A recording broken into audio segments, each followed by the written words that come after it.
산은 이스라엘 백성의 삶에 있어서 중심적인 자리를 차지하는 그런 역할을 했습니다. 이스라엘 백성의 탄생 자체가 시내산과 연결되어 있었습니다. 이스라엘 백성이 애굽에 노예 생활을 하다가 탈출을 하는 출애굽 이후에 그들의 행선지는 광야에 있는 시내산이었습니다. 시내산까지 하나님께서는 그들을 데리고 가신 이후에 그곳에서 하나님이 나타나셨습니다. 그리고 이스라엘 백성에게 모세를 통해서 율법을 주시고 또 이스라엘 백성과 함께 언약을 맺어서 이스라엘 백성을 하나님의 백성으로 만들어 주셨습니다. 그리고 하나님께서 그들과 함께 살아가신다고 하는 중요한 가시적인 정표를 주시기 위해서 성막을 지으라고 말씀하시고 시내산에 약 1년 동안 머물면서 성막을 지었습니다. 그리고 그 성막에서 섬기게 될 제사장들은 어떻게 뽑아야 하며 또 제사는 어떻게 드려야 되는지, 죄를 지었을 때 하나님께 어떻게 죄를 용서받는지, 하나님께 어떻게 나아갈 수 있는지 이런 것들을 가르쳐 주신 이후에 그 시내산에서 이 모든 일이 다 일어난 겁니다. 그리고 이제 어느 정도 시간이 되어서 한 1년쯤 지나자 이제 가나안 땅으로 또다시 인도를 해서 가나안 땅에 들어갈 딱 준비를 하는 것. 이게 성경에 나오는 처음 5건의 가장 중요한 이야기입니다. 그러니까 이스라엘 백성들의 탄생은 시내산과 뗄래야 뗄 수 없는 그런 관계를 맺었습니다. 시내산은 하나님과 만나서 언약을 맺은 하나님 말씀을 받은 그런 중요한 산이었습니다. 그러나 이게 끝이 아니에요. 이제 가나안 땅에 들어간 다음에 가장 중요한 사건은 이 가나안 땅 안에서 시온산에서 왕궁을 짓고 신궁은 다른 말로 하면 성전이에요. 왕궁과 성전을 짓는 일을 통해서 이제 이스라엘 백성들의 삶은 이 시온산에서 건축된 다윗 왕조의 왕궁을 통한 통치와 또 시온산에서 건설된 성전을 통해서 하나님의 통치를 받는 그 하나님과의 교제를 나눌 수 있는 이것이 이스라엘 백성들의 삶에 있어서 아주 중요한 그러한 요소입니다. 그러나 이제 이것은 이스라엘 백성들이 바벨론 사람들에게 침략을 당해서 이스라엘의 나라가 패망을 하게 되죠. 그래서 예루살렘 성전도 파괴되고 또 다윗의 왕조도 사실은 왕궁이 또 파괴되고 예루살렘 성도 파괴되고 포로로 끌려간 이후에 그들의 삶은 이제 하나님께서 우리들에게 회복을 시켜주셔야 되는데 이 회복이라는 것 자체가 어떤 희망을 근거로 하는가 하니까 다시금 시온산에서 있었던 그 일을 회복해달라는 게 종말론적인 소망입니다. 시온산에서 있었던 성전의 회복, 또 시온산에서 있었던 다윗 왕조의 회복, 또 다른 말로 말하면 예루살렘의 회복, 더 나아가서는 이스라엘 땅과 이스라엘의 회복을 그렇게 기대하는 것은 시온산의 회복이라는 말로도 표현할 수 있을 겁니다.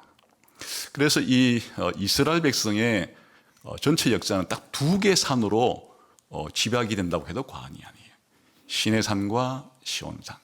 그건 이스라엘 역사를 그냥 농축하는 2개의 산이고 그 2개의 산에 얽힌 역사는 이스라엘 민족이 출애굽에서 예수님 오실 때까지의 모든 역사를 요약해주는 그런 기능을 이 산이 하고 있습니다. 그래서 오늘은 예수님께서 변화되신 것이 왜 하필이면 산인가 하는 게 있어서 또다시 구약성경 전체를 또 신약성경과 연결해서 살펴보면서 산이 가지고 있는 중요한 배경을 함께 살펴보려고 하는데 오늘은 특히 이 시온산을 중심으로 설명을 좀 드리려고 합니다.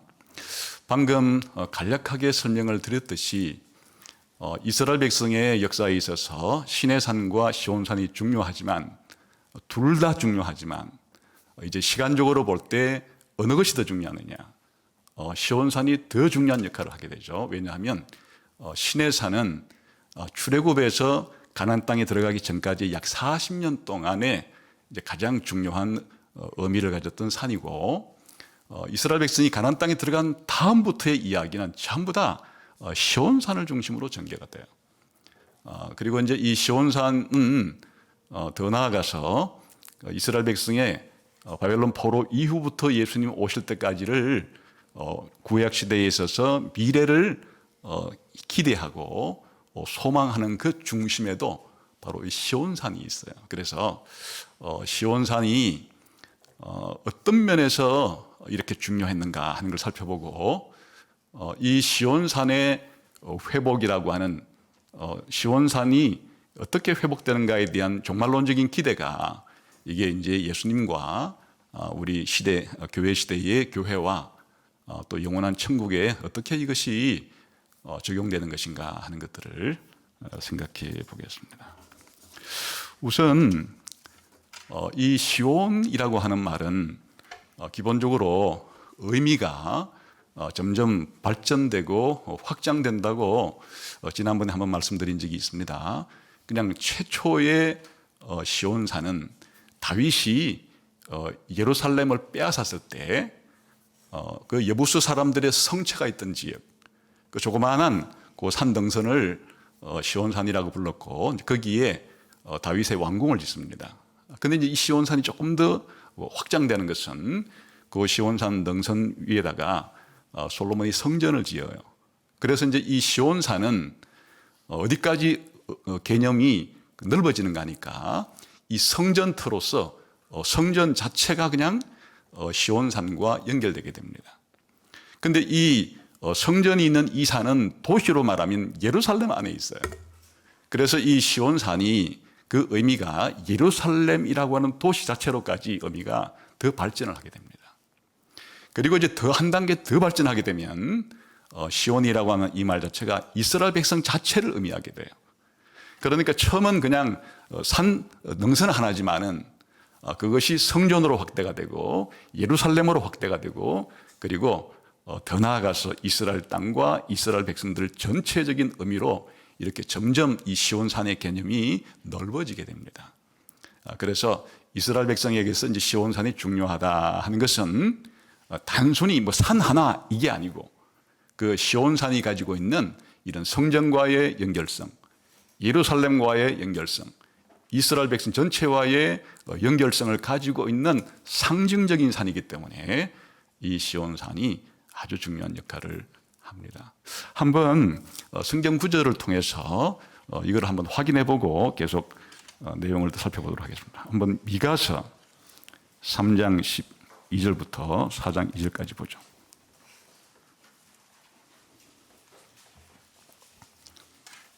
미가서 3장 12절부터 4장 2절 같이 읽겠습니다. 시작. 이러므로 너희로 말미암아 시온은 갈아엎은 밭이 되고 예루살렘은 무더기가 되고 성전에 사는 수풀의 높은 곳이 되리라. 끝날에 이르러는 여호와의 전의 산이 산들의 꼭대기에 굳겠으며 작은 산들 위에 뛰어나고 민족들이 그리로 몰려갈 것이다. 곧 많은 이방 사람들이 가며 이르기를 오라 우리가 여호와의 산에 올라가서 야곱의 하나님의 전에 이르자. 그가 그의 도를 가지고 우리에게 가르치실 것이니라. 우리가 그의 길로 행하리라 하리니 이는 율법이 시온에서부터 나올 것이요 여호와의 말씀이 예루살렘에서부터 나올 것입니다. 여기에 몇 구절이 안 되는데 여기에 무엇이 다 뭉쳐 있는가 하면 시온이라는 말은 기본적으로 시온산이란 말이에요. 시온이라는 말, 그리고 예루살렘이란 말, 그리고 시온산을 표현하는 것도 굉장히 다양하게 표현이 되고 있죠. 어떻게 표현이 되고 있어요? 성전의 산, 시온산이 성전이 있는 산이니까 성전의 산이라고 불리기도 하고, 또 여호와의 전의 산, 그 성전은 여호와가 계신 곳이니까 조금 더 길게 부르면 여호와의 성전의 산 이렇게 부르기도 하고, 또 그냥 성전은 빼고 여호와가 계신 곳이니까 여호와의 산이라 부르기도 하고. 그래서 여기에 기본적으로 이 시온이라는 말과 예루살렘이라는 말이 거의 동요처럼 쓰이고 있고, 또 시온이라는 말과 성전의 산, 여호와의 산, 여호와의 성전의 산 이런 말들이 전부 동요로 쓰이고 있어요. 그래서 제가 방금 설명드린 것처럼 이 성경에서 이런 것들이 굉장히 많이 나오는데, 그냥 대표적으로만 이 시온산이라는 개념 자체가 이것이 성전과도 연결되어 있고 예루살렘과도 연결되어 있고, 그리고 이것을 다양한 이름으로 그렇게 부르기도 하는구나.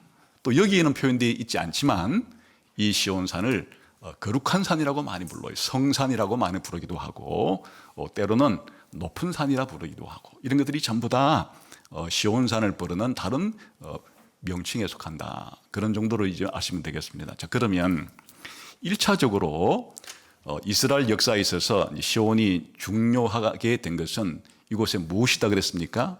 왕궁이 있고 신궁이 있고 성전이 있고. 그래서 이제 다윗이 예루살렘이라고 불리는, 당시는 여부스 부족이 다스리고 있던 땅을 이제 빼앗습니다. 그리고 거기다가 이제 다윗의 성을 짓고 당연히 다윗의 왕궁을 넣죠. 그러니까 이 시온산이 무엇이 있는 산이 있는가 하면 그냥 이스라엘의 왕이 사는, 이스라엘의 왕궁이 있는 자리예요. 이스라엘의 왕이 왕권을 가지고 이스라엘을 통치하는 산.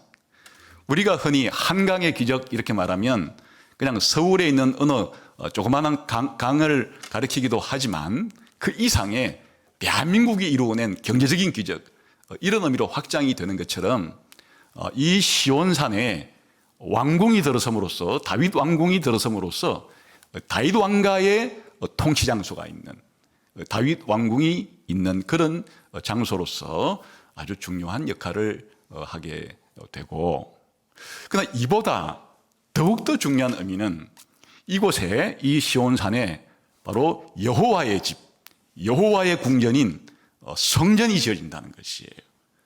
그래서 이제 이곳은 바로 이 시온산 하면 성전의 산이 되는 것이고, 여호와의 산이 되는 것이고, 여호와의 성전의 산이 되는 것이고, 다시 말하면 이 다윗은 하나님의 대리 통치자일 뿐이에요. 진짜 이스라엘 백성을 통치하시는 하늘에 계신 하나님이 이스라엘의 진정한 왕이시고, 그 하나님이 통치하시되 누구를 통해 통치하시는가 하면 하나님이 선택한 다윗 왕과 다윗의 후손들을 통해서 하나님이 통치하시는 것이니까, 바로 이 시온산이라는 무대 자체가 하나님의 통치 장소, 그리고 하나님의 대리자인 다윗 왕의 통치 장소로서 이곳은 이스라엘의 정치적인 중심지고 종교적인 중심지가 되는 거죠. 그래서 이스라엘 민족의 역사에 있어서 가장 중요한 산이 시온산이고, 여기에 또 이제 이거를 둘러싸고 예루살렘이라고 하는 수도 서울을 만들기 때문에 이렇게 해서 이 예루살렘이라고 하는 도시 자체가 중요한 의미와도 똑같은 것이에요. 바로 거기에 다윗 왕궁이 있고 다윗 왕조가 들어서 있고, 그리고 하나님이 계시는 성전이 있고, 이것이 시온산이 정치적으로도 중요하고 종교적으로도 중요한 의미다, 그런 겁니다. 그래서 이제 시편 같은 곳에 보게 되면 이스라엘 백성의 역사에 있어서 이 시온산을 중심으로 하는 이 성전, 그리고 예루살렘, 그리고 이 시온산이 얼마나 중요한 곳이고 이곳에서 무엇을 하는지가 잘 설명이 되어 있습니다. 우선 시온산은 여호와의 왕자가 있고 여호와께서 다스리는 곳이라 그랬죠. 시편 146편에 보게 되면 시온아, 여호와는 영원히 다스리시고 내 하나님은 대대로 통치하시리로다. 하나님이 어디서 통치하시느냐? 바로 시온에서 통치를 하시게 된다. 그리고 이 시온산에서 다스리는 다윗과 다윗의 후손들은 하나님께서 임명한 그러한 대리왕들이죠. 그래서 이 시온산에서 뭐가 일어나는가 하니까 다윗 왕의 후손들이 즉위식이 일어나는 곳이에요. 그래서 시편 2편 6편에 보게 되면 내가 나의 왕을 내 거룩한 산 시온에 세웠다 하시리로다. 하나님이 시온에 거처할 뿐 아니라 하나님을 대신해서 통치할 왕을 어디서 세우는가? 이 거룩한 산인 시온에서 내가 나의 왕을 세우겠다. 그렇게 말씀을 하셨습니다. 그리고 이 시온 자체가 바로 하나님의 그 성전이 있는 곳이니까 예배를 드리는 곳이에요. 그 이스라엘 백성에게 있어서 시온은 예배 드리는 장소예요. 그래서 시편 99편 9절에 보게 되면 너희는 여호와 우리 하나님을 높이고 그 성산에서 거룩한 산에서 예배할지어다. 시온산, 이스라엘 백성 머릿속에는 바로 하나님께 예배드리는 장소. 왜냐? 시온산에 성전이 있기 때문에, 그곳에 하나님이 계시기 때문에 하나님을 만나러 가고 하나님께 예배드리러 간다는 얘기는 성전에 간다는 얘기도 되지만 시온산에 간다는 얘기도 되는 것이에요. 그래서 하나님을 높이고 그 성산에서 예배할지어다. 구체적으로 말하면 성전에서 예배할지어다 이렇게 말하는데 그 대신에 그냥 거룩한 산 시온산에서 예배할지어다 이렇게도 말하는 거죠. 하나님께서 이렇게 계시니까 어떻겠어요? 이곳은 아주 안전한 곳이 되는 거예요. 그래서 이스라엘의 적들이 이스라엘 쳐들어왔을 때 이 하나님이 계신 곳을 이스라엘이 점령할 수가 없겠죠. 그래서 이 시온산은 또 무엇에 대한 상징으로 앞으로 쓰이게 되는가 하면 하나님이 그곳에 계시기 때문에 많은 이방 왕들이 이 시온산에 쳐들어오나 결국에는 하나님께 심판을 받아서 최후의 이런 전쟁에서 멸망을 당할 것이다 이렇게 표현하기도 합니다. 아까 시편 2편 같은 곳에 보게 되면은 나의 왕을 시온에서 세운다 그런 말도 있지만 세상이 민족들이 열방이 분노해서 하나님께 대적할 그때에 하나님께서는 웃으시고 하나님이 세우신 하나님의 왕을 통해서 결국에는 철장으로 그들을 깨트리고 질그릇처럼 부숴뜨린다. 그래서 이런 구절들이 굉장히 많이 나오는데 이 이방 왕들이 시온을 공격할 때 하나님께서는 오히려 그것이 그들의 무덤이 되는 거예요. 하나님을 대적하는 적들의 전쟁에서 무덤이 되고 오히려 하나님께서 그곳을 영구히 지킨다고 하는 그런 개념도 시온하게 되면 이스라엘 백성에게 있어서는 중요한 그러한 생각이 됩니다. 하나님이 계시다 보니까 이 시온은 구원을 베푸는 장소고 하나님께서 복을 내려주는 장소예요. 그래서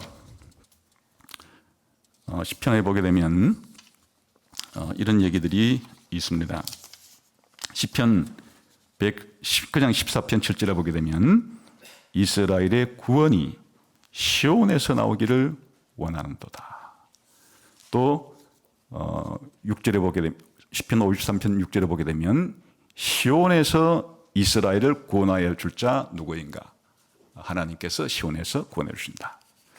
또 모든 복이 어디서 내리는가? 하나님이 계신 그곳이기 때문에 하나님이 이스라엘에게 복을 주신다 그럴 때 시온에서 복을 주신다 이렇게 표현합니다.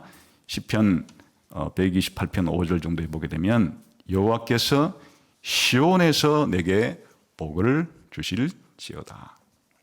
그러니까 지금까지 한 이야기를 종합해 보게 되면 이스라엘 사람들에게 있어서 시온은 정치적으로도 중요했고 종교적으로도 중요했는데 왜 그러느냐? 그곳에 두 개가 있기 때문이라 그랬어요.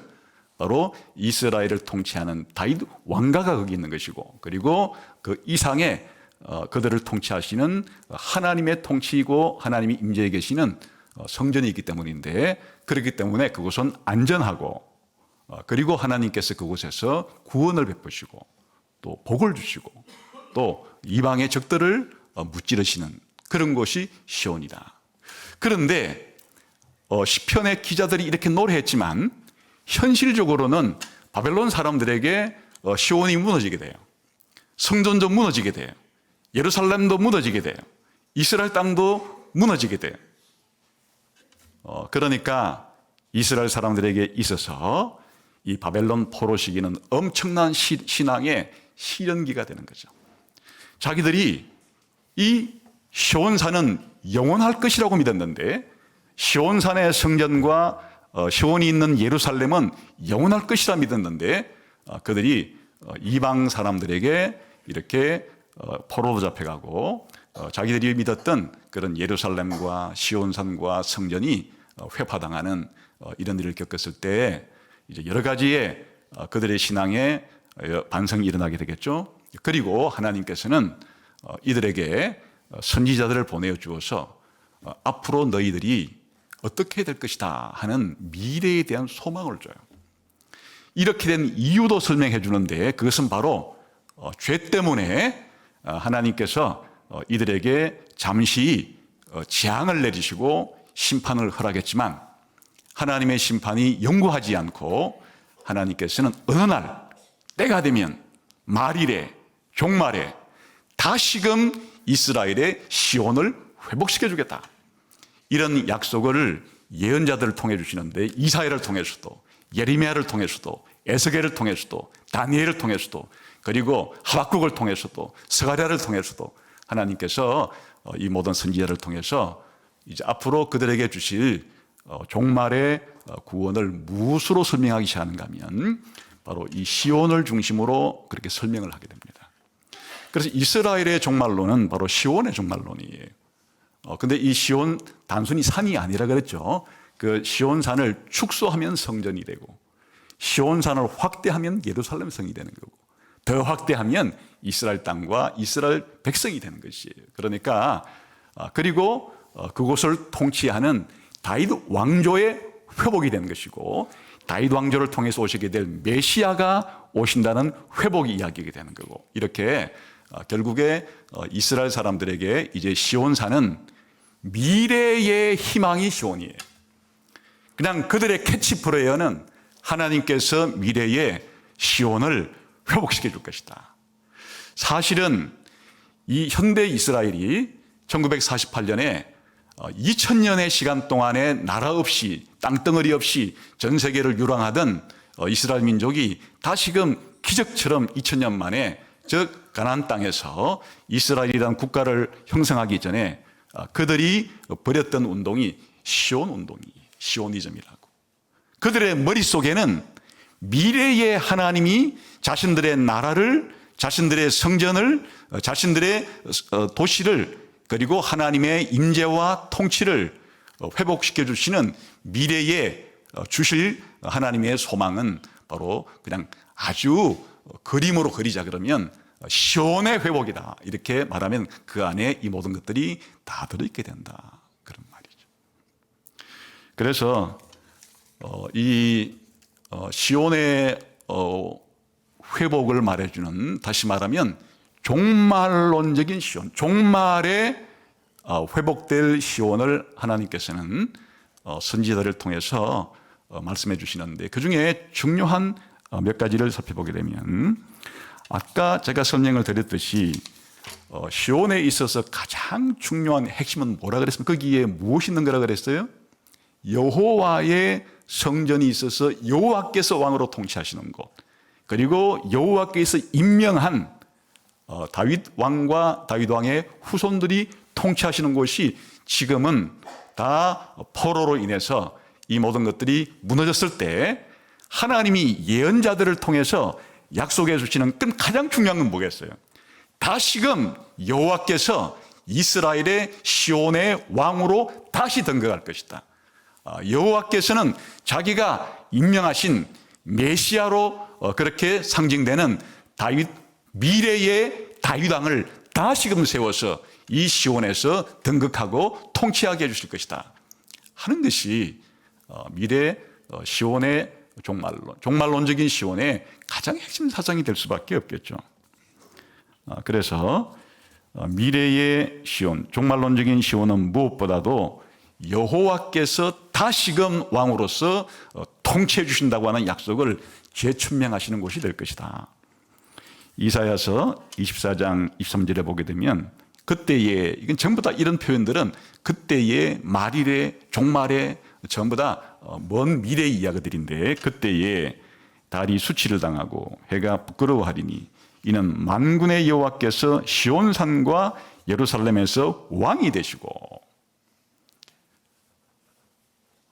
여호와 하나님께서 언젠가는 다시금 이 시온의 왕으로 등극하셔서 왕으로서 통치하시는 그런 직접적인 통치가 있을 영광스러운 때가 올 것이다 하는 희망을 불러일으켜 줍니다. 하나님만 이렇게 직접 이스라엘의 왕으로 이스라엘 백성을 통치한다 그러지 않고, 하나님은 항상 다윗 언약을 주신 이후부터는 하나님이 뽑은, 하나님이 임명한 이 하나님의 대리왕인 다윗 왕으로 표현된, 이제 미래에는 다윗 왕의 후손으로 오실 메시아를 가리키는 표현인데, 이것을 이스라엘 백성에게 목자처럼 왕처럼 주어서 이 시온산에서 통치하게 할 것이다. 그런 예고를 에스겔 선지자를 통해서 해 주었습니다. 에스겔 34장 23절 24절을 보게 되면 내가 한 목자를 그들 위에 세워 먹이게 하리니 그는 내 종 다윗이라. 그가 그들을 먹이고 그들의 목자가 될지라. 나 여호와는 그들의 하나님이 되고 내 종 다윗은 그들 중에 왕이 되리라. 그러니까 하나님께서 지금 목자 없는 양처럼 포로로 끌려간 이 백성들에게 다시금 목자를 세워준다는 거예요. 목자가 마치 양떼들을 그렇게 먹이고 보호하고 인도하듯이 왕을 세워주어서 하나님의 백성을 먹이고 입히고 보호하고 인도하고 그렇게 해줄 것인데, 하나님이 그렇게 해줄 왕을 뭐라고 표현하는가 하니까 그냥 다윗 왕이라고 불러요. 다윗 왕 불 죽었는데 미래에 올 새로운 다윗 왕, 다윗 왕이 보여주었던 메시아적인 그런 다윗 왕을 가리키는 거죠. 그런데 이것이 어디에 일어날 것인가? 26절에 보게 되면 내가 그들에게 복을 내리고 내 산 사방에 복을 내리며, 당연히 여기서 이 문맥의 산이라는 것은 종말의 시온산인 거예요. 이 시온산에 원래 그렇게 다윗 왕가의 통치 장소가 있었던 것처럼 미래에도 하나님께서 내가 이 시온산의 왕으로 통치할 뿐 아니라 내가 뽑은 나의 왕 다윗을 너희에게 목자처럼 왕처럼 주어서 시온에서 복을 내려줄 것이다, 이렇게 약속한다 그거예요. 그리고 이 시온산에서 이제 중요한 것은 기본적으로 이스라엘 백성을 침략하는 적들이 이 시온산에서 최후의 운명을 맞이할 거라, 그런 이야기가 있다 그랬죠. 그래서 기본적으로 이 시온산에서 아까 설명을 드렸던 것처럼 이 이스라엘에게 쳐들어오는 그런 외적들이 하나님께서 시온산을 안전하게 지켜주신다는 그런 측면에서 그들을 격파하는 이야기가 있듯이, 에스겔서 38장과 39장에 보게 되면 종말론적인 어느 때에 여러 이방 민족들이 그 하나님의 산을 향해서 쳐들어와요. 그런데 하나님께서 그 하나님의 산에서 그 모든 이스라엘의 적들을 최후의 전쟁을 통해서 최후의 심판한다는 이야기가 그렇게 나옵니다. 뿐만 아니라 이 시온산이 하나님이 계신 곳이기 때문에 이스라엘 사람이 그러면 회복될 때 어디로 모여온다고 표현해야 되겠어요? 바로 시온산으로 몰려오게 될 것이다. 그래서 흩어진 이스라엘 백성들이 다시 하나님께 예배하러 오는 장소를 종말의 시온산으로 표현을 합니다. 에스겔서 20장 40절에 보게 되면 주 여호와의 말씀이니라. 이스라엘 온 족속이 그 땅에 있어서 내 거룩한 산 곧 이스라엘의 높은 산에서 다 나를 섬기리니 거기에서 내가 그들을 기쁘게 받을지라. 거기에서 너희 예물과 너희가 드리는 첫 열매와 너희 모든 성물을 요구하리라. 그러니까 다시금 이스라엘 백성이 회복되어서 예배를 드린다고 말할 때 그 장소는 내 거룩한 산, 이스라엘의 높은 산, 시온산에서 그렇게 할 것이다. 그런데 이제 예언자들을 통해서 주시는 소망은 무엇인가 하니까 옛날에 역사상으로는 그 시온산에서 예배를 드렸던 사람들은 이스라엘 백성만이에요. 그것도 사실은 남북으로 나눠진 다음에는 남쪽에 있는 백성들만이었죠. 그런데 이제 예언자들을 통해서 미래의 시온산에서 모이고 예배를 드리는 것은 전 세계의 모든 열방과 민족들이 몰려와서 이 어디로 오느냐? 이 시온산으로 몰려와서 하나님께 예배를 드리게 될 것이다. 이와 같은 예언을 하게 합니다. 이사야서 2장 2절 3절에 보게 되면 말이래, 이게 다 종말적인 표현이라 그랬어요. 여호와의 전의 산이 모든 산 꼭대기에 굳게 설 것이요 모든 작은 산 위에 뛰어나리니 만방이 그리로 모여들 것이라.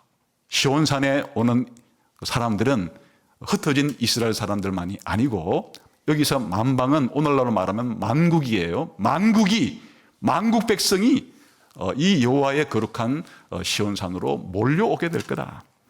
3절에 보게 되면 많은 백성이 가며 이르기를 오라 우리가 여호와의 산에 오르며 야곱의 하나님의 전에 이르자.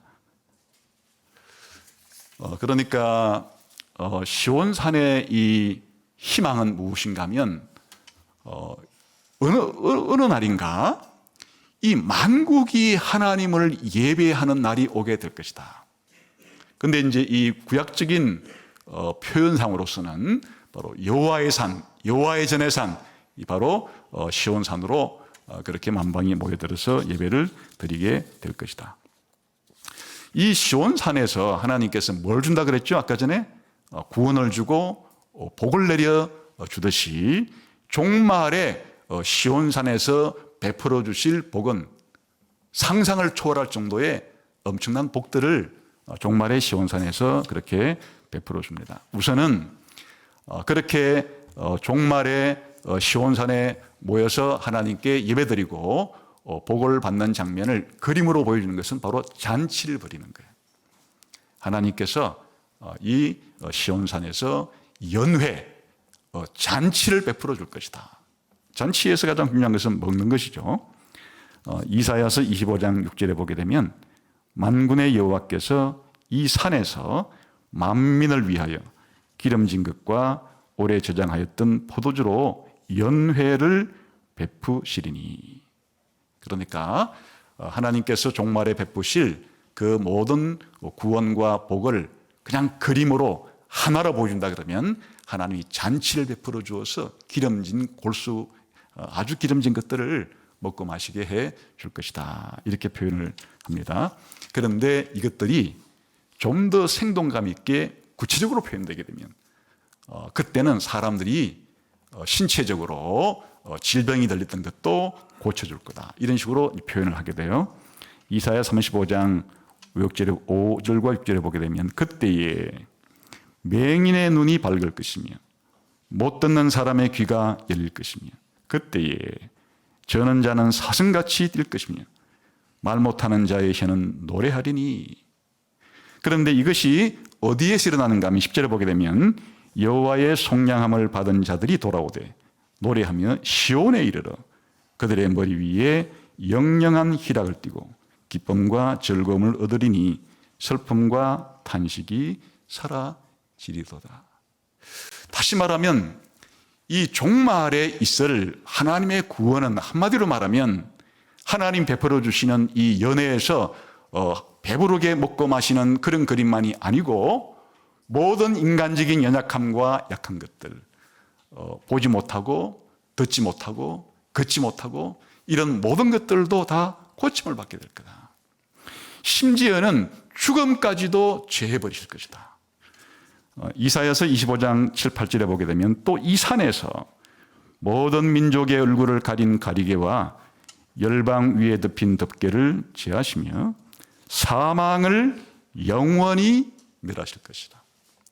그러니까 역사상으로 이스라엘 사람들이 시온산에 다윗의 왕궁이 있을 때, 또 솔로몬 성전이 있을 때는 전혀 그들이 경험하지 못했던 이 엄청난 일들이 종말의 시온산에서는 벌어지게 될 거다. 이렇게 약속을 해 주는 겁니다. 그리고 이제 지금까지 한 이런 이야기들을 그냥 총정리하다시피 한다 그러면 그때는 바로 시온이 성전의 회복, 예루살렘의 회복을 넘어서서 완전한 새하늘과 새 땅처럼 바뀌게 될 것이다. 이런 엄청난 약속을 시온산의 소망 가운데 덧붙여 주어요. 이 부분은 우리 다 같이 한번 읽어봅시다. 이사야서 65장 17절부터 25절까지 한번 봅시다.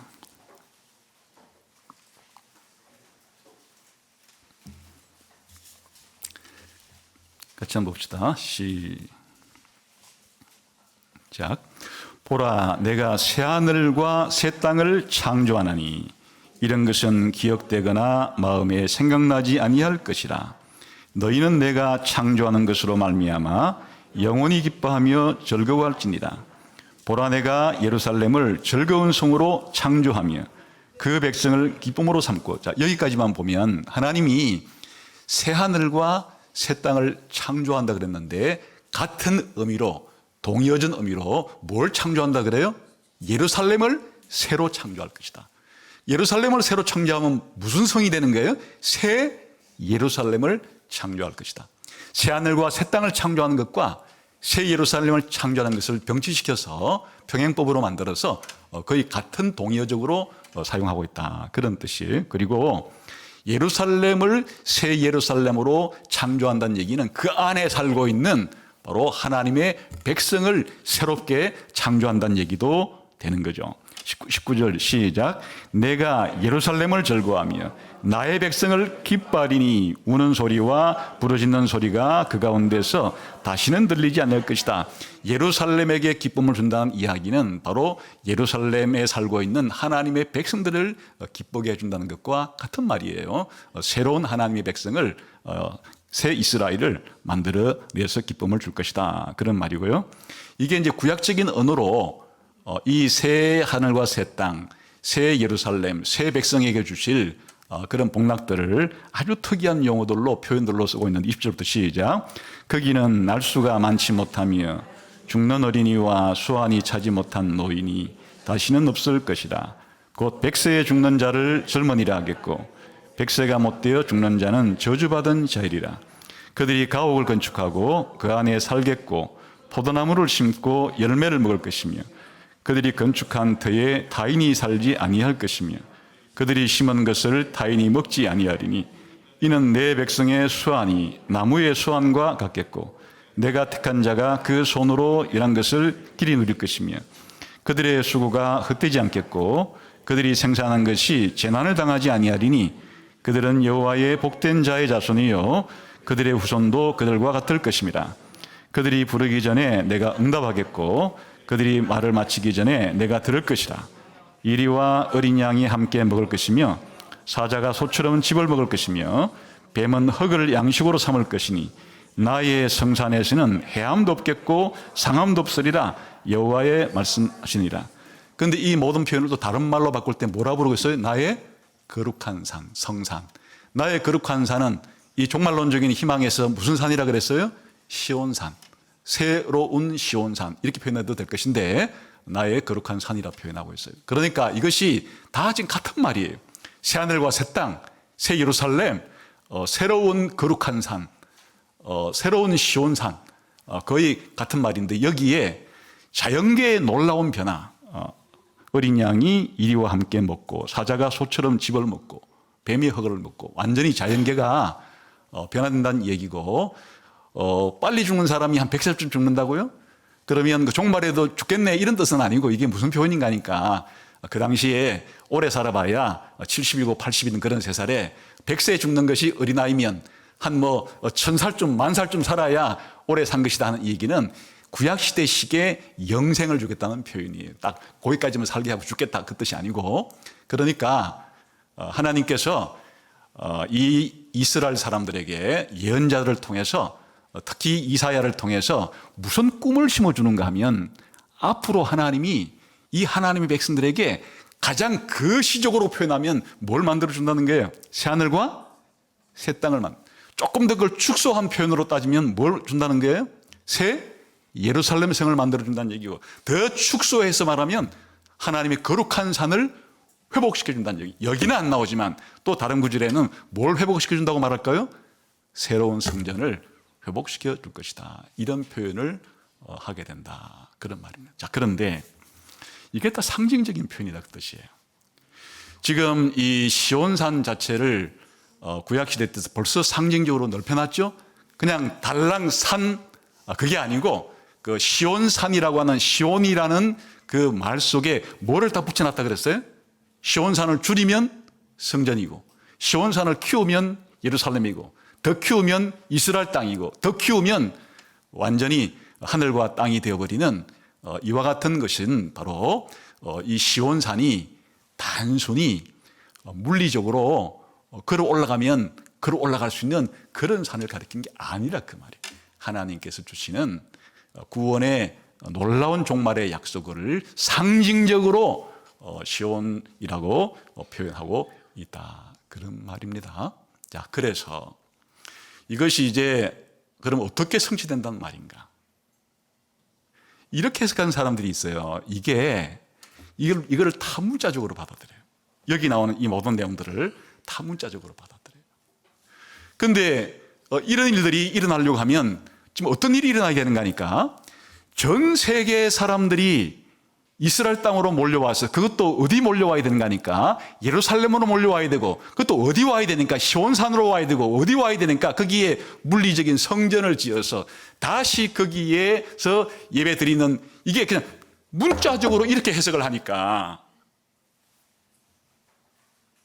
예수님 때도 안 이루어졌고, 지금 우리가 살고 있는 이 교회 시대 때도 안 이루어지고 있고, 그래서 머리를 쥐어 짜가지고 생각해낸 것이 뭔가 하니까, 예수님이 재림하고 난 다음에 1000년 동안 이 땅이 이루어질 텐데, 그때 바로 예수님께서 어디로 오시는가 하면 바로 예루살렘의 시온산에서 왕처럼 1000년 동안 이스라엘 백성을 중심으로 다스리게 되는, 그때는 천왕국 때 아까 말한 것처럼 이 사자하고 뭐 소가 뛰놀고, 그리고 아까 어린아이들이 한 100세쯤 죽으면 그건 어린아이라고 이렇게 할 그런 시대가 그때 이룰 것.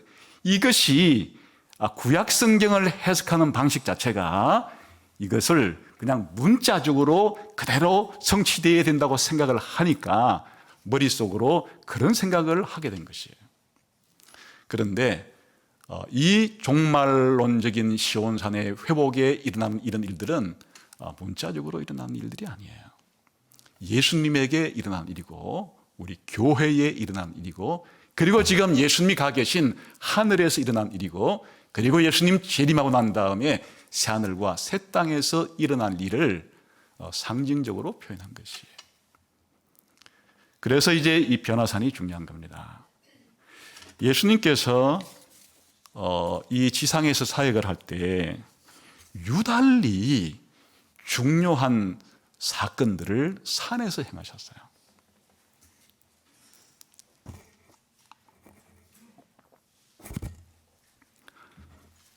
우선 예수님의 그 공생애를 기록한 사복음서 가운데 특히 마태가 이곳에 관심이 많아요. 그래서 마태가 예수님의 이 중요한 사역을 산을 중심으로 사역한 것을, 마태가 이것을 충분히 깨닫고 했는지 안 했는지는 확실하지는 않으나, 어쨌든 하나님께서 마태를 통해서 예수님의 생애를 기록하게 할 때 예수님과 산을 뗄래야 뗄 수 없는 관계로 그렇게 만들어 놨는데, 우린 지금 마태복음 17장에 변화산 사건을 이해하기 위해서 변화산만 좀 고찰해보고 있지만, 사실 예수님 공생애를 처음 시작할 때 어떻게 시작했습니까? 요단강에서 세례를 받고 난 다음에 적시로 사탄에게 시험을 받죠. 어디서 시험을 받아요?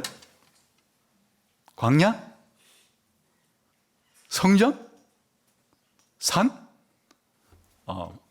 예수님이 사단에게 3번 시험 받으셨는데 마태복음 4장에 따르면 첫 번째는 광야에서, 두 번째는 성전에서, 세 번째는 높은 산에서 시험을 받는다. 마태복음 4장 8절부터 제가 그냥 읽을 테니까 시간 관계상 한번 들어보세요. 마귀가 또 그를 데리고 지극히 높은 산으로 가서 천하만국과 그 영광을 보여 이르되 만일 내게 엎드려 경배하면 이 모든 것을 내게 주리라. 이에 예수께서 말씀하시되 사탄아 물러가라. 기록되었으되 주 너의 하나님께 경배하고 다만 그를 섬기라 했느니라. 예수님이 세례를 받으시고 시험 받을 때 광야에서 시험 받았다 하는 것은 바로 첫 번째밖에 기억 안 하기 때문에 그 다음을 읽질 않아요. 예수님이 사단에게 시험 받았을 때 특징적인 3개 장소를 광야, 성전, 여기 뭐라 그랬어요? 높은 산이라고 그랬죠. 산. 그러니까 이것들이 다 종말론적인 의미가 있는 것들인데 오늘 우리는 이제 산과 관계가 있으니까 어쨌든 예수님이 공생애를 처음 시작할 때 사단으로부터 어디서 시험 받으셨다? 높은 산에서 그렇게 시험을 받았다고 마태는 기록하고 있다. 그러니까 예수님이 자신의 공생애를 시작할 때 사탄과의 이 결투, 사탄과의 대결의 장소가 하필이면 이 크고 높은 산에서 그렇게 마지막 시험을 사단으로부터 받아. 지금 그 의미를 해석하기보다는 산에서 시험 받았다는 것이 중요하기 때문에 이런 정도로 넘어가. 다시 말하면 시험하면 산과 연결되어 있어요. 시험산이라고 이름할 수 있겠죠. 시험산. 시험산에서 예수님이 시험을 받으셨다. 물론 어느 산인지는 나와 있지 않죠. 그 다음에 예수님께서 두 번째로 이제 갈릴리에 가셔서 사역을 시작하시는데 갈릴리에서 사역한 중요한 산이 예수님이 이 설교예요. 근데 우리가 기억하는데 심령이 가난한 자는 복이 나니 천국이 그들의 것이며 라고 시작하는 이 팔복을 말씀해 주시고 이어서 마태복음 5, 6, 7장에 나오는 우리가 산상설교라 그러죠. 이름 말하죠. 근데 어느 산인지가 이름이 기록되지 않아서 우리는 통상 그냥 팔복산이라고 부르기도 해요. 예수님께서 갈릴리 사역의 처음에 어느 한 산에 올라가셨는데 그 산에서 하필이면 이런 복에 대한 설교와 산상설교를 하셨다. 우연이 아닌 것이에요. 그 다음에 예수님께서 이제 갈릴리 사역을 어느 정도 끝맺음을 하실 때 어떤 사건을 하나 일으키시는가 하니까 마태복음 15장 29절에 보게 되면 그냥 들어보세요. 그냥 예수께서 거기서 떠나사 갈릴리 호숫가에 이르러 산에 올라가 거기 앉으시니 큰 무리가 나왔을 때 예수님 많은 병자를 고쳐주시고 그리고 이어서 예수께서 제자들을 불러 이르시되 내가 무리를 불쌍히 여기노라 하고 먹을 것을 주어라 하시면서 7병2여를 가지고 4,000명을 먹인 사건을 일으켜요. 갈릴리 사역의 끝날 때쯤 예수님께서는 이것도 어느 산인가는 이름이 기록되어 있잖아요. 그러니까 우리는 그냥 이것을 급식의 산 이렇게 불러도 좋을까요? 아니면 7병2여의 산 이렇게 해야 될까요? 아니면 음식을 준다는 것 자체가 식사니까 식사의 산 이래야 될까요? 아무튼 그냥 먹이신 것이니까 급식의 산이라고 그냥 이름을 붙여봅시다. 급식의 산에서 대단히 드라마틱한 사건이잖아요. 7병2여를 가지고 4,000명을 먹이시는 오늘날로만 이게 일종의 잔치를 벌이신 거죠. 물론 7병2여 가지고 잔치를 벌려봐야 우리가 생각하는 그런 건 아니지만 엄청난 기적을 통해서 일어나는 지금 예수님께서 사람들을 먹이시는 이 사건 산에서 일을 하셨다 하는 게 중요한 거예요.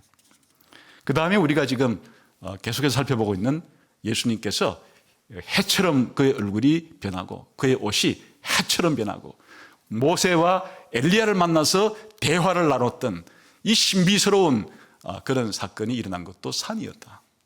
이것은 우리가 변화산이라고 이렇게 이름을 붙일 수가 있겠죠.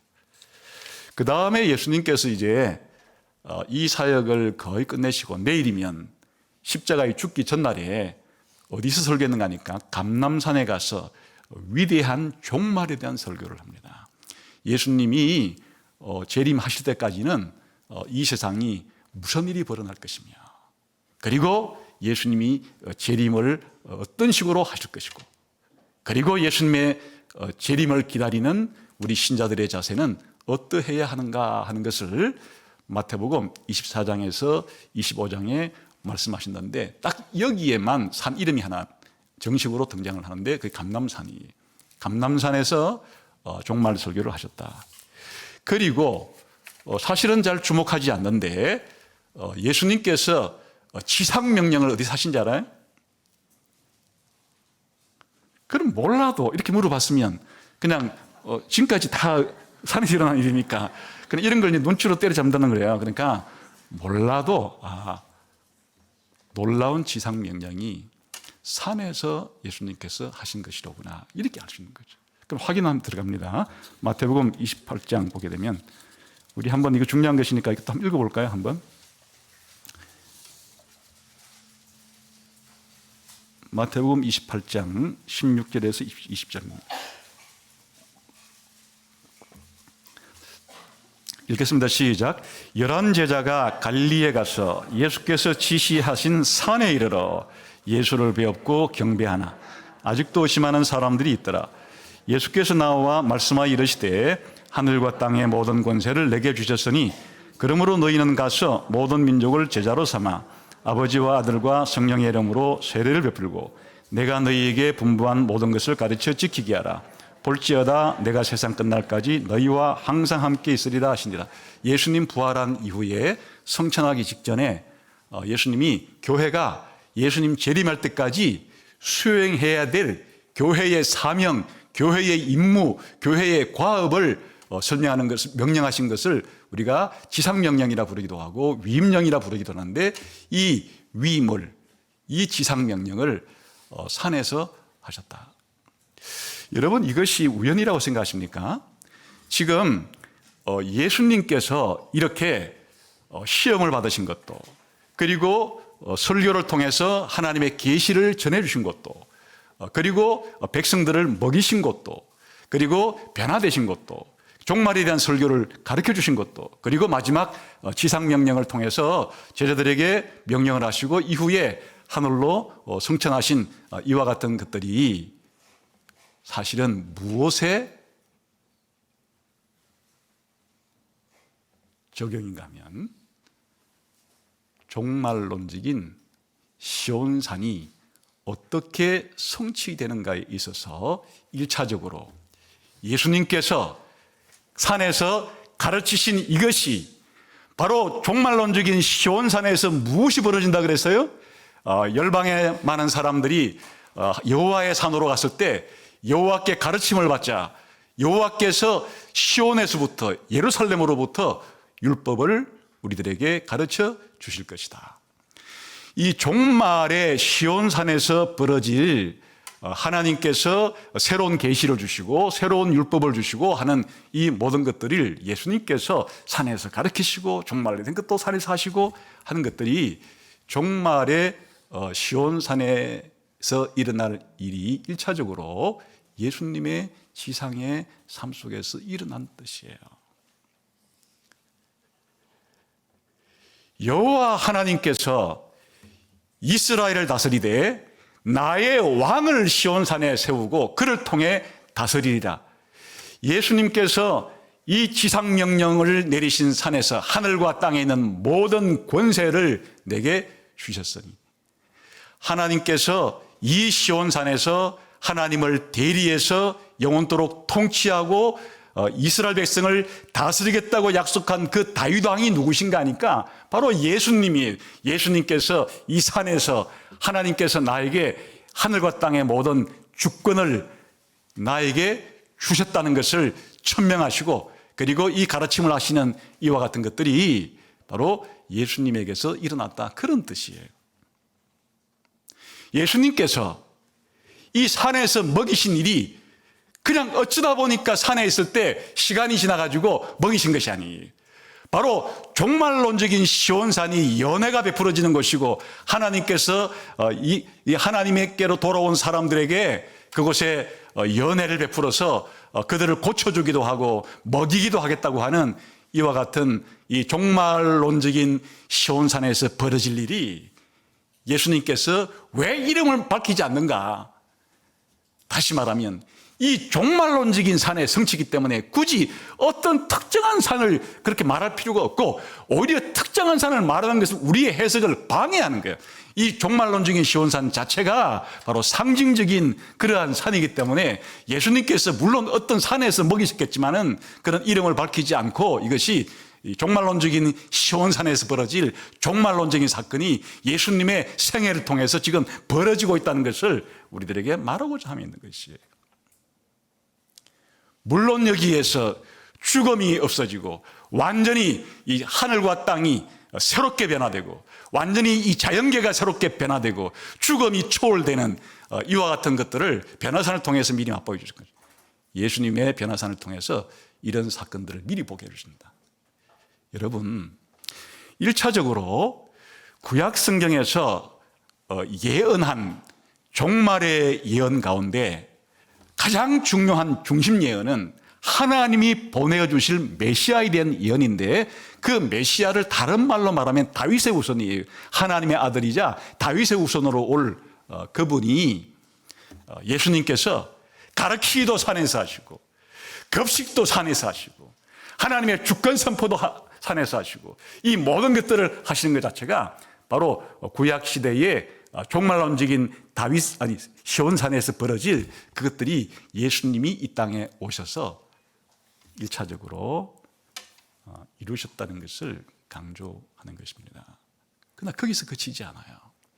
이 종말론적인 시온산의 의미는 예수님이 이제는 하늘로 올라가셨기 때문에 예수님 재림할 때까지 이 시기를 우리가 교회 시대라 부르는데 혹은 신약 시대라 부르는데 이 신약 시대 때에 그러면 이 종말론적인 시온산의 약속은 어떤 방식으로 성취되는 것인가?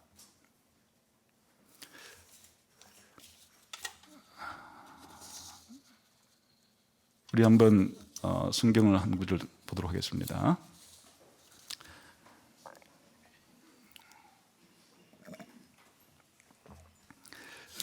갈라디아서 4장 21절에서 31절 한번 보겠습니다. 이 부분들은 중요한 부분들이기 때문에 우리가 한번 읽어보는 게 더 기억에 남을 것 같아서 같이 읽어보도록 하겠습니다. 갈라디아서 4장 21절 31절 시작. 내게 말하라. 율법 아래에 있고자 하는 자들아 율법을 듣지 못하였느냐. 기록된 바 아브라함에게 두 아들이 있으니 하나는 여종에게서 하나는 자유 있는 여자에게서 낳았다 하였으며 여종에게서는 육체를 따라 낳고 자유 있는 여자에게는 약속으로 말미암았느니라. 이것은 비유니 이 여자들은 두 언약이라. 하나는 신의 산으로부터 종을 낳은 자니 곧 하갈이라. 이 하갈은 아라비아에 있는 신의 산으로서 지금 있는 예루살렘과 같은 곳이니 그가 그 자녀들과 더불어 종노릇하고 오직 위에 있는 예루살렘은 자유자니 곧 우리 어머니라. 기록된 바 잉태하지 못한 자여 즐거워하라. 산고를 모르는 자여 소리질러 외쳐라. 이는 홀로 사는 자의 자녀가 남편 있는 자의 자녀보다 많음이라 하였으니 형제들아 너희는 이삭과 같이 약속의 자녀라. 그러나 그때 육체를 따라 난 자가 성령을 따라 난 자를 박해한 것 같이 이제도 그라도다. 그러나 성경이 무엇을 말하느냐. 여종과 그 아들을 내쫓으라. 여종의 아들이 자유 있는 여자의 아들과 더불어 유업을 얻지 못하리라 하였느니라. 그런즉 형제들아 우리는 여종의 자녀가 아니요 자유 있는 여자의 자녀다. 이거 알필요가 무슨 말인지 좀 이제 어려운데 여기에 두 여자가 나오고 두 아들이 나오고 두 언약이 나오고 두 산이 나오고 두 예루살렘이 나와요. 다 같은 얘기예요. 무슨 얘기인가 하면 구약 시대의 하나님 백성 이스라엘은 두 여자 가운데 하나는 하갈, 하나는 사라. 이게 다 비유라 그랬어요 지금. 이스라엘 백성은 누구한테 태어난 백성이라고요? 종인 하갈에서 태어난 아들이고 우리 기독교인들 신약시대의 우리 교회는 누구에게서? 자유인인 사라에게서 태어난 아들인데 또 이것이 바로 두 개의 언약을 가리키는 것인데 하갈에게서 태어난 이스라엘 백성을 언약으로 말하면 바로 옛 언약을 가리키는 것이에요. 그리고 우리 신약 시대의 기독교인들 교회는 바로 새 언약을 체결해서 태어난 새 언약 백성이에요. 그런데 이 언약이 어디서 맺어지는가 하니까 두 산에서 맺어지는데, 옛 언약은 어느 산에서 맺어졌어요? 시내산에서. 근데 새 언약은 어디서 맺어져요?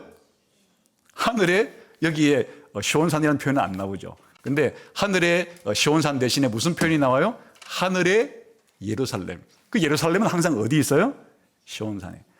이 땅에 있는 시내산은 땅에 있는 예루살렘이라고 또 표현을 하기도 하고, 하늘에 있는 시온산은 하늘에 있는 예루살렘이라 표현하기도 해서 이렇게 해석을 하라 그 뜻이에요. 이 구약에서 나오는 시내산과 구약에 나오는 이 시온산이 물론 역사적으로는 실제로 모세가 시내산 꼭대기에 올라가서 율법 받은 산이 실제로 있어요. 또 다윗의 왕궁이 지어지고 솔로몬이 성전을 지은 실제 시온산이 있어요. 그런데 이것을 하나님께서 앞으로 뭘 위해서 많은 상징을 만들어 두었는가 하니까 종말에 있을 사건들을 위해서 이런 산 속에 상징적인 의미를 담아놓은 것이에요. 그래서 지금 사도 바울은 이 모든 것들을 사라와 하갈도, 그리고 시내산과 시온산도, 그리고 땅에 있는 예루살렘과 하늘에 있는 예루살렘으로, 그리고 옛 언약과 새 언약을 전부 다 연결해서 이렇게 설명을 함으로써 이 종말의 시온산이라는 것은 무엇을 말하는 것인가 하면, 여기에서는 바로 우리가 새 언약을 통해서 이제는 하나님의 백성이 된 이 사람들은 여자로 말하면 자유인인 사라의 아들들이고, 산으로 말하면 시온산에 속한 사람이고, 예루살렘으로 말하면 땅의 예루살렘이 아니라 하늘에 속한 예루살렘으로서 우리는 지금 어디에 살고 있는 사람들이란 뜻이에요. 옛날 시내산에 살고 있는 사람들이 아니고 우리는 바로 새로운 시온산, 옛날 땅에 있는 예루살렘이 아니라 하늘에 있는 예루살렘에 살고, 다 이게 뭐라고 했다고 지금?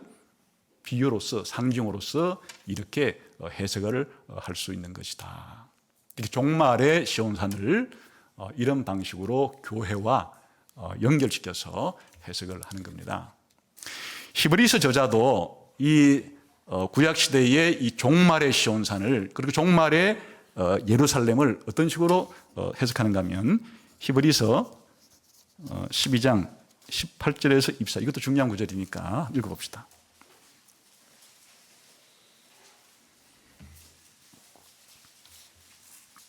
히브리서 12장 18절부터 24절을 같이 읽어보겠습니다. 시작. 너희는 만질 수 있고 불이 붙는 산과 침침함과 흑암과 폭풍과 나팔 소리와 말하는 소리가 있는 곳에 이런 것이 아니라, 그 소리를 듣는 자들은 더 말씀하지 아니하기를 구하셨으니 이는 짐승이라도 그 산에 들어가면 돌로 침을 당하리라 하신 명령을 그들이 견디지 못함이라. 그 보이는 바가 이렇듯 무섭기로 모세도 이르되 내가 심히 두렵고 떨린다. 이거 지금 뭘 설명하는 구절이에요? 옛날 이스라엘 백성이 어디서? 시내산에서 하나님을 만나서 언약을 맺을 때의 그 장면을 지금 상기시켜 주고 있는 겁니다. 그런데 이제 지금부터는 우리는 시내산에 간 게 아니고 다른 산으로 간다 그러는 거예요. 자, 22절부터 시작. 그러나 너희가 이른 곳은 시온산과 살아계신 하나님의 도성인 하늘의 예루살렘과 천만 천사와 하늘에 기록된 장자들의 모임과 교회와 만민의 심판자이신 하나님과 및 온전하게 된 영들과 새 언약의 중보자이신 예수와 및 아벨의 피보다 더 나은 것을 말하는 뿌림핀이라. 지금 히브리서라는 편지를 받고 있는 이 교회에게 히브리서 저자가 뭐라고 말하는가 하니까, 우리 신약 시대의 성도들은 놀랍게도 지금 어디에 와 있는 사람이라고요? 시온산에 와 있다고. 우리가 어떻게 시온산에 와 있어요? 그리고 또 우리가 시온산이 있는 도시가 뭐라 그랬죠? 예루살렘인데 표현을 보세요. 어디에 있는 예루살렘에 와 있다고요? 하늘의 예루살렘. 그러면 이 시온산도 어디에 있는 시온산이에요? 하늘의 시온산, 하늘의 시온산, 하늘의 예루살렘에 지금 와 있어서 우리의 예배는 구약시대 이스라엘 백성들의 예배와는 같지 않고 하늘의 시온산에서, 하늘의 예루살렘에서, 성전 얘기는 빠졌지만 그건 포함됐다고 봐야 되겠죠. 하늘의 성전에서 드리는 그러한 예배다. 우리 신자들을 이미 어디에 들어온 사람으로 간주하는 거니까 시온산에 들어온 사람으로, 종말의 시온산에 우리가 들어와 있는 사람으로. 이 표현은 지금 예배드리는 이 자리가 종말의 시온산이란 뜻이에요. 지금 예배드리는 이 자리가 바로 종말의 예루살렘 성이란 뜻이에요. 이거를 다른 말로 말하면 하늘의 시온산, 하늘의 예루살렘이라 부를 수도 있는데, 지금 죽어서 예수님께 가 있는 우리 선배들이 드리고 있는 그 예배는 사실 더 정확한 의미로 하늘의 시온산과 하늘의 예루살렘에서 예배드리고 있고, 우리는 그 하늘의 시온산과 하늘의 예루살렘의 지상 근처인, 지상의 모형인 땅에 있는 하늘의 시온산, 땅에 있는 하늘의 예루살렘이 바로 지금 이 자리예요. 그런 뜻이에요. 우리가 드리는 이 예배가 바로 새로운 시온산에서, 새로운 예루살렘에서, 새로운 성전에서 예배를 드리고 있는 것이기 때문에, 옛날 시내산에서 예배드리던 사람 벌벌 떨었다 그거예요. 하나님께서 폭풍과 지진과 흑암과 불로 나타났기 때문에 이스라엘 백성이 하나님께 예배드릴 때, 예배드리러 모여 있는데 두려워서 제발 하나님 좀 이렇게 하지 마시고 모세를 좀 우리 중간에 세워가지고 하나님이 직접 우리에게 말씀하시고 막 불로 나타나고 구름으로 나타나니까 두려워서 견딜 수가 없기 때문에 제발 좀 모세라는 인간, 우리하고 똑같은 인간 좀 세워가지고 대신 좀 전해 주십시오. 그런데 오늘 우리가 드리는 이 신약의 예배는 이게 하늘의 시온산에, 하늘의 예루살렘에, 하늘의 성전에서 와서 기쁨과 감사와 찬양으로, 정말 찬양으로, 기도로, 설교로, 성찬으로 드리는 이 예배가 바로 새로운 종말의 시온산, 종말의 예루살렘의 지상 거처에서 드리는 것과 같은 것이다. 그렇게 해석을 하는 것이에요, 신약시대에. 이게 끝이 아니에요. 최종적으로 예수님이 재림한 이후에 새하늘과 새 땅이 펼치고, 우리가 사실은 영원한 천국이라고 그러는데 그곳에서 일어날 일을 가리키는 것이죠. 이제 마지막으로 읽고 마치겠습니다. 계시록 21장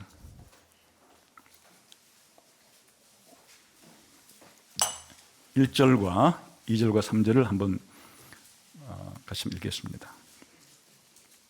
시작. 또 내가 새하늘과 새 땅을 보니 처음 하늘과 처음 땅이 없어졌고 바다도 다시 있지 않더라. 또 내가 보매 거룩한 성 새 예루살렘이 하나님께로부터 하늘에서 내려오니 그 준비한 것이 신부가 남편을 위하여 단장한 것 같더라. 내가 들으니 보좌에서 큰 음성이 나서 이르되 보라, 하나님의 장막이 사람들과 함께 있음에 하나님이 그들과 함께 계시리니 그들은 하나님의 백성이 되고 하나님은 친히 그들과 함께 계시다. 이게 지금 영원한 천국에서 벌어지는 일을 뭐로 설명하는 거니까, 예수님이 재림한 이후에 펼쳐지게 될 영원한 천국을 어떤 표현으로 먼저 쓰고 있어요? 가장 거대하게 설명하면 새하늘과 새 땅이라 표현하고, 또 거기에 뭐가 들어선다고요? 거룩한 성새 예루살렘이 들어서고, 또 그것이 하나님의 장막이 함께 있는 그곳을 뭐라고 불러요? 하나님의 처소가, 하나님이 자신의 백성과 함께 가는 걸 뭐라 부른다 그랬죠? 그걸 성막이라 부르고 성전이라 부르는 거예요. 그런데 이것들이 어디에서 펼쳐지게 되는 것인가? 9절 10절을 봅시다. 시작. 7 대접을 가지고 마지막 7 재앙을 담은 7 천사 중 하나가 나와서 내게 말하 이르되 이리 오라, 내가 신부 곧 어린 양의 아내를 내게 보이리라 하고 성령으로 나를 데리고 크고 높은 산으로 올라가 하나님께로부터 하늘에서 내려오는 거룩한 성 예루살렘을 보이니, 우리가 신천 신지에 내려오는 하늘의 예루살렘이 그냥 곧박 땅으로 내려온다고 말하지 않고, 지금 요한계시록의 마지막에 성령께서 사도 요한을 크고 높은 산으로 데리고 올라가서 하늘에서 내려오는 예루살렘이 어디로 내려오는 것을 보게 만들어요? 크고 높은 산에 내려오는 것을 보게 만든다.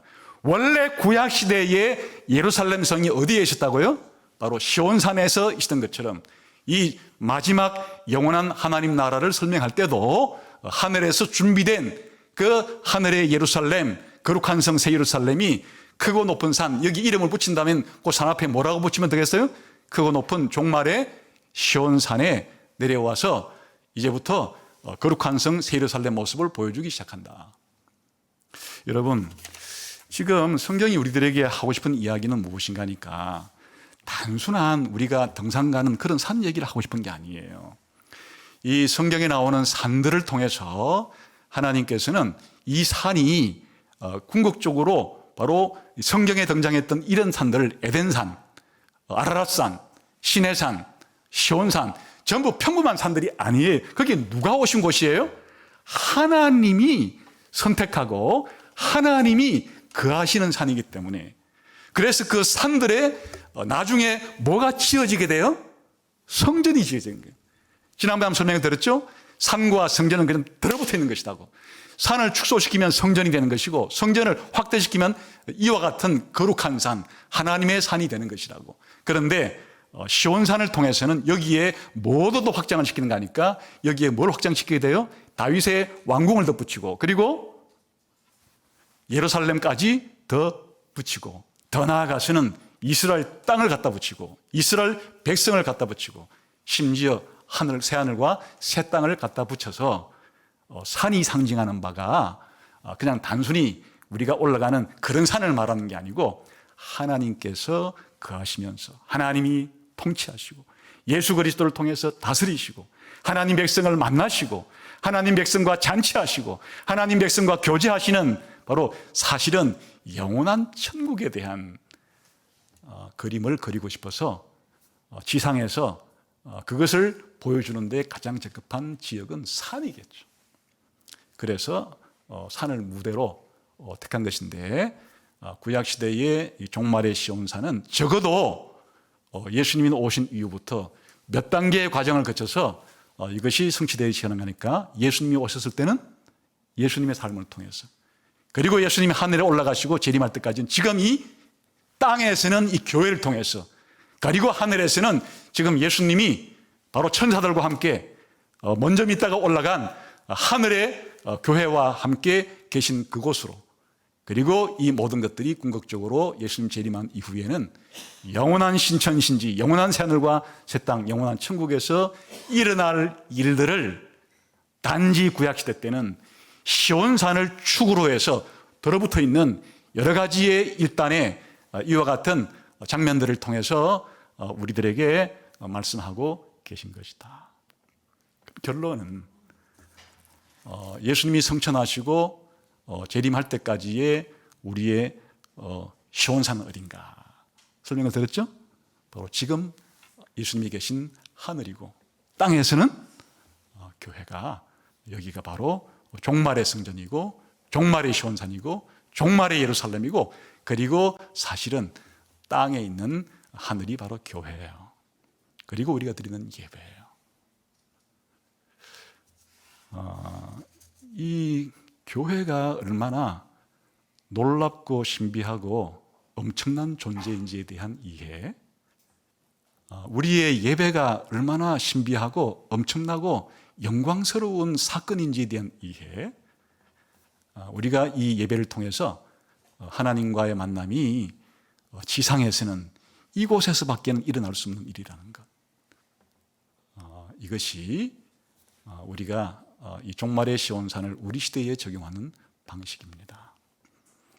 그래서 다시 한번 이제 앞으로 예수님의 변화사는 이제 내용을 들어가겠지만은 이렇게 예수님께서 변모하신 이것이 산에 일어난 것이 우연이 아니고, 이런 신구약 성경 전체를 통해서 하나님의 일관된 계획 속에서 일어난 일이다 하는 것들을 이제 우리가 알고, 다음 시간에 이 하늘산을 할지 그냥 바로 이제 베드로, 야고보, 요한을 데리고 간 것을 할지는 아직 결정이 안 됐는데, 대충은 오늘 좀 설명을 제가 이 종말산을 통해서 분위기는 설명을 좀 드렸습니다. 그래서 이제 예수님께서 일어나신 변모하신 사건이 이런 배경 속에서 일어난 굉장히 중요한 의미를 가지고 있을 것이다 하는 것을 기억하시고, 그리고 오늘의 우리의 적용은 바로 지금 이 시간, 이 자리가 그렇게 엄청난 중요성을 가지는 그러한 것이다 하는 것을 생각하고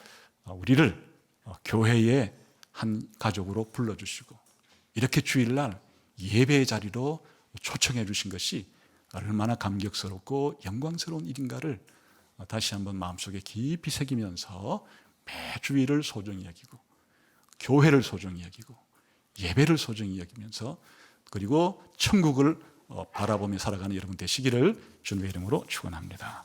기도하겠습니다.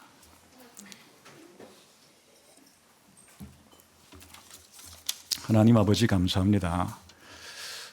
오늘 우리의 예배하는 이 자리가 얼마나 크고 영광스럽고 복된 자리인지를 다시 한번 종말의 시온산을 통해서 생각해 보았습니다. 매주일 다가오는 시간이기 때문에 아무 생각 없이 습관적으로 그렇게 모이는 모임이 되지 않고 늘 속해 있기 때문에 교회에 대한 소중함을 모르고 살아가는 것에서부터 다시 한번 우리 시대의 이 소중한 교회와 예배를 우리가 평생토록 감사하면서 지켜나갈 수 있는 저희가 되게 해주시기를 원합니다. 예수님 이름으로 기도하옵나이다. 아멘.